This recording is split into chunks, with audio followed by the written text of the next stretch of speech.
monetario, no funcionaba, se regresaba con Jeffrey Sachs, no funcionaba. Bueno, fracasó tan miserablemente por todos lados este individuo que al fin y al cabo tiró la toalla, abandonó la carrera de economía.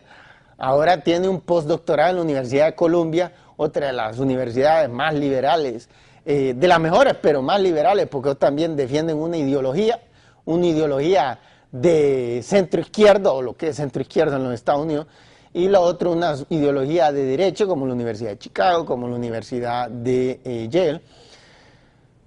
Y estas ideologías defienden fundamentalmente estas doctrinas económicas, la doctrina de la libre juego del mercado, que fracasa sistemáticamente, y la doctrina de hacer esfuerzos redistributivos, que también fracasan sistemáticamente. Pero la economía es la ciencia más complicada de todo, y por eso que las mentes más brillantes del planeta hasta la fecha no lo han logrado descifrar. Entonces, una prueba contundente, cuando ya digo que ninguna doctrina, ni derecha ni izquierda, nunca funciona, la gente no me cree realmente. Dice, ¿cómo no van a saber esa gente de Harvard? Ahí está. Pues Jeffrey Sachs fue a asesorar a estos países y quebraron completamente. Se puede imaginar que la Unión Soviética fue el país más destrozado durante la Segunda Guerra Mundial. 25 millones de soviéticos perdieron la vida durante esos apenas, 4 años, porque Hitler invadió la Unión Soviética ¿cuándo fue eso? En junio del 41, la guerra empezó en septiembre de 1939, pero fue en junio de 1941 que Hitler invadió la Unión Soviética. Al principio estaban aliados, porque como Hitler estaba loco, invadía todo el mundo. Pero el punto es que la Unión Soviética perdió 25 millones. ¿Por qué?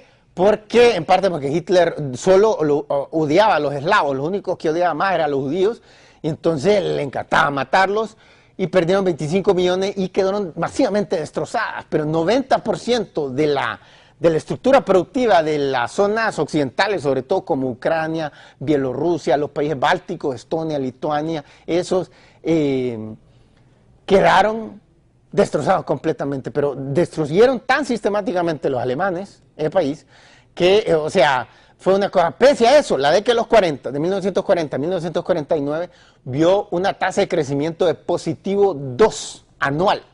En cambio, durante el periodo, los 90, de 1990 al 91, mientras Rusia estaba asesorada, mientras Ucrania, mientras Bielorrusia estaban asesoradas por las antiguas provincias soviéticas, estaban asesoradas por Jeffrey Sachs de Harvard y el Fondo Monetario Internacional, la cifra fue negativo 3, en cada año, negativo 3, negativo 3, negativo, se puede imaginar la incompetencia de esta gente, la ineptitud. Pero nuevamente, esta gente son brillantes, lo que pasa es que la ciencia económica es la ciencia más complicada de todas, hay más variables en juego y es más difícil. O sea, malavariar, aquí estamos hablando como con las otras variables de medicina, física, química, complicadísimos, pero se está trabajando como 3, 4 variables. Con economía está trabajando como con 30, 40 variables y es más difícil discernir qué es lo que está generando el crecimiento económico, el rápido crecimiento, lo que procura, lo que genera prosperidad para un pueblo. Entonces, fracasa y el tipo tira la toalla y ahora se dedica, tiene un instituto de ecología prácticamente, ahí donde mezcla economía y ecología. Abandonó el trabajo de asesoría macroeconómica porque fracasó diáfanamente. Este también ya fracasó con el papá en el estado de Colorado. Y ahora viene a asesorar cosas aquí, pero bueno, viene él, tenemos una foto de Hong Kong, que es el país que la economía que más citó, ahí lo vemos en el mundo, un pedacito de tierra, 1000 kilómetros cuadrados, es en función de Hong Kong, porque como Hong Kong son 1000 kilómetros cuadrados, entonces él dice 1000 kilómetros cuadrados. Él no sabe por qué Hong Kong generó rápido crecimiento. Él solo sabe que son 1000 kilómetros cuadrados y la conclusión lógica de él es que, por consiguiente, hay que hacer una zona de 1000 kilómetros cuadrados. Serán tontos esta gente. Mostremos la foto que sigue. Efectivamente, Hong Kong ha logrado éxitos impresionantes y ahí lo vemos esplendoroso. Esa es la Bahía de Victoria. Esa es la zona financiera de Hong Kong. Ahí vemos más, es un mar de rascacielos.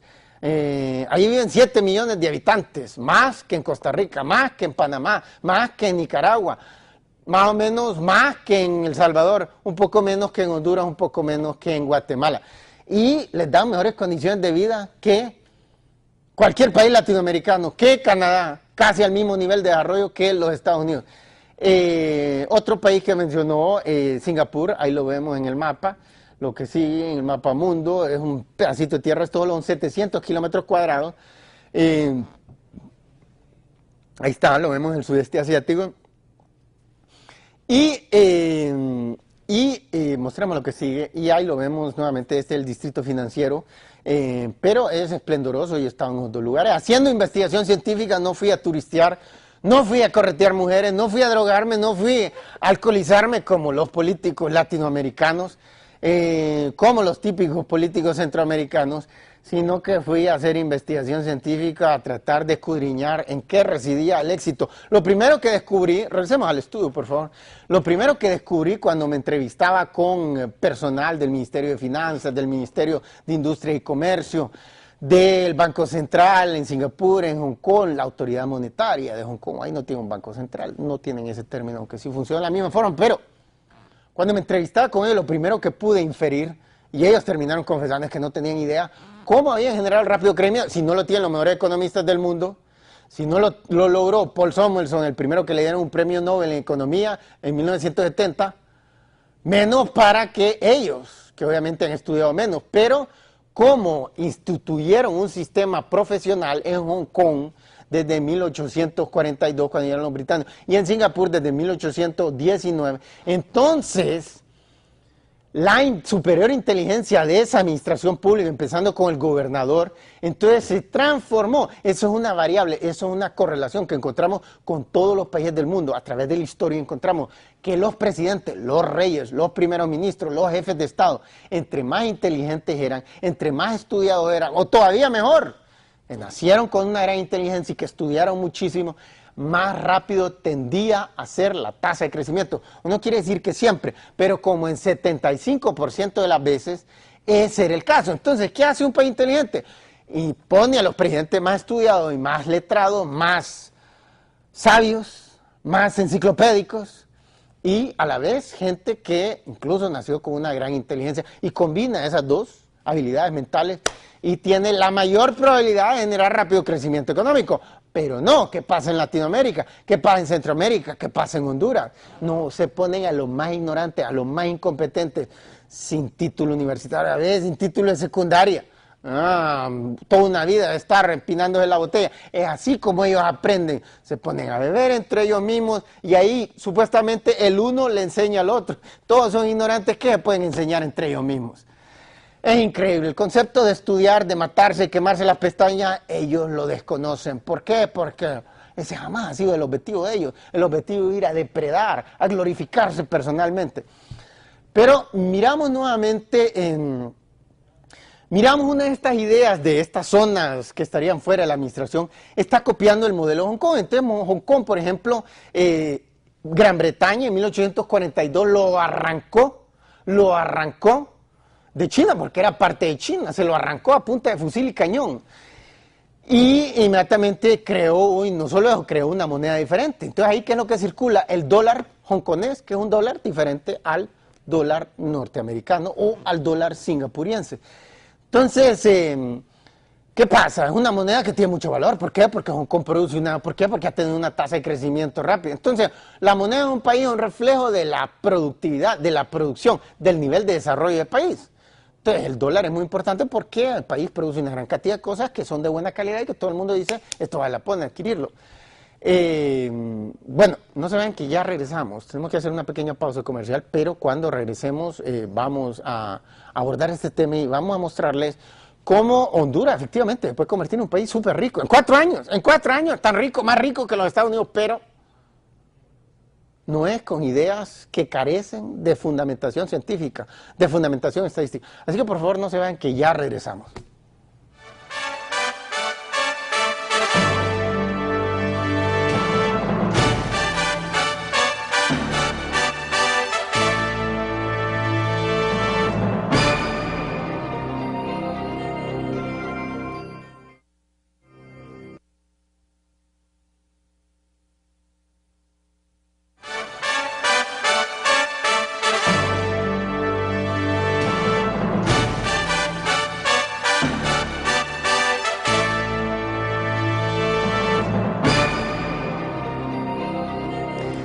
Bueno, ya estamos de regreso y estamos hablando de estas ciudades modelo, esta ciudad de charter, que le pagaron una tonelada de dinero a un hombre que no tiene ninguna credibilidad porque su padre que aplicó sus ideas fracasó, no generó ninguna tasa de crecimiento que estuviera mejor que el resto de los estados, mejor que algunos. Otros estados tuvieron, otros de los 50 estados de los Estados Unidos tuvieron durante el mismo periodo de tiempo en que él estuvo en el poder, tasas de crecimiento más rápido. Otros tuvieron más lento. Para ser honesto, él tuvo tasas de crecimiento un poco más rápido que la mayoría, son 50 estados, la mayoría de los estados.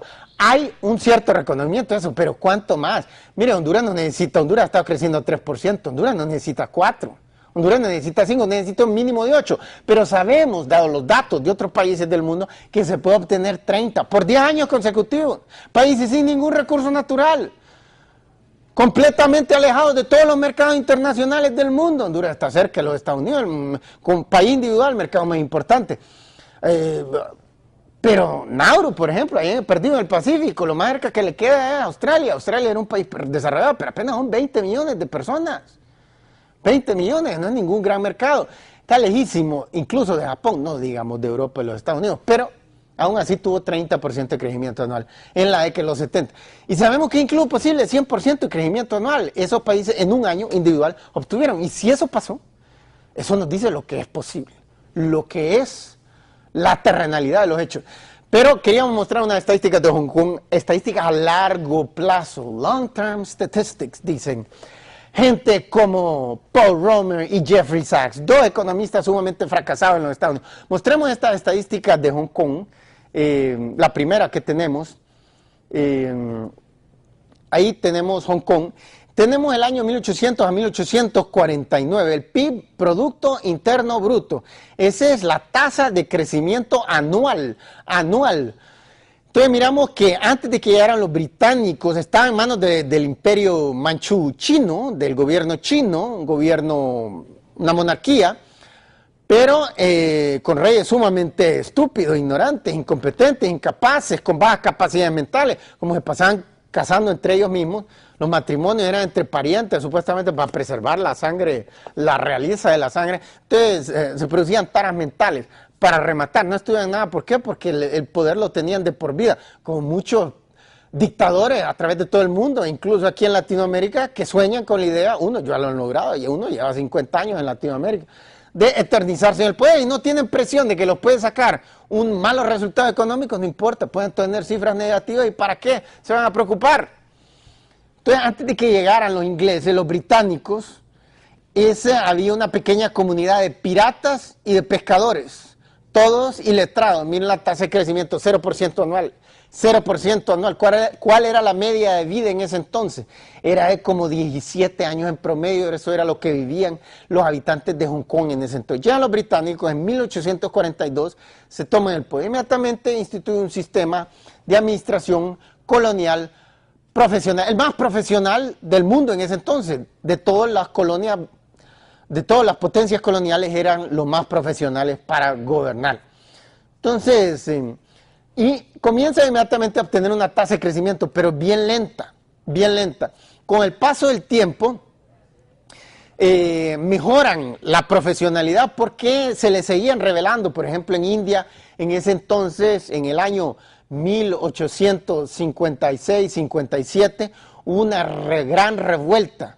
Una gigantesca revuelta de tropas que habían adiestrado los británicos, pero se les rebelaron y mataron una gran cantidad de soldados y oficiales británicos. Entonces, la conclusión, mandaron a hacer un estudio y la conclusión era que la gente, lo que fundamentalmente está protestando era los bajos salarios y la pobreza. Entonces dijeron los británicos, hay que profesionalizar más esto, hay que profesionalizar más para que de esa forma la gente no tenga, y como también hacía mucha corrupción, dije, entre más profesionales la gente, menos corrupción y también más probabilidad de que produzcan buenos resultados. Efectivamente, profesionalizaron, pusieron mejores gobernadores, gente más estudiada, más capacitada, con una innata, con una genética intelectual superior, y comenzaron, las tasas de crecimiento se aceleraron. Pero aún así, a lo largo de la segunda mitad del siglo XIX, las tasas permanecieron lento, 1% anual, sumamente lento. Ahora, ¿qué nos dice que esa ciudad charter que está planteando Paul Romer no va a crecer por 50 años a 1% anual? Al fin y al cabo, Hong Kong, que en la segunda mitad del siglo XIX tenía todo lo que él está proponiendo para esa ciudad charter, ahí está. Por ejemplo, tenía una moneda propia. Tenía una moneda propia. Tenía una administración separada de China, ya no tenía peso la monetario, no funcionaba, se regresaba con Jeffrey Sachs, no funcionaba. Bueno, fracasó tan miserablemente por todos lados este individuo que al fin y al cabo tiró la toalla, abandonó la carrera de economía. Ahora tiene un postdoctorado en la Universidad de Columbia, otra de las universidades más liberales, de las mejores, pero más liberales, porque también defienden el mercado, que fracasa sistemáticamente, y la doctrina de hacer esfuerzos redistributivos que también fracasan sistemáticamente. Pero la economía es la ciencia más complicada de todo, y por eso que las mentes más brillantes del planeta hasta la fecha no lo han logrado descifrar. Entonces, una prueba contundente, cuando ya digo que ninguna doctrina, ni derecha ni izquierda, nunca funciona, ideología, una ideología de centro izquierdo, o lo que es centro izquierdo en los Estados Unidos, y la otra una ideología de derecha, como la Universidad de Chicago, como la Universidad de Yale. Y estas ideologías defienden fundamentalmente estas doctrinas económicas, la doctrina de la libre juego. ¿Cuándo fue eso?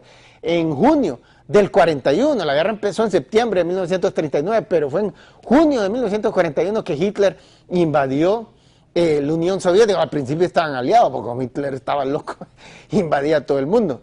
Pero el punto es que la Unión Soviética perdió 26. La gente no me cree realmente. Dice, ¿cómo no van a saber esa gente? Harvard, ahí está. Pues Jeffrey Sachs fue a asesorar a estos países y quebraron completamente. Se puede imaginar que la Unión Soviética fue el país más destrozado durante la Segunda Guerra Mundial. 25 millones de soviéticos perdieron la vida durante esos apenas que 4 años, porque Hitler invadió la Unión Soviética en cuando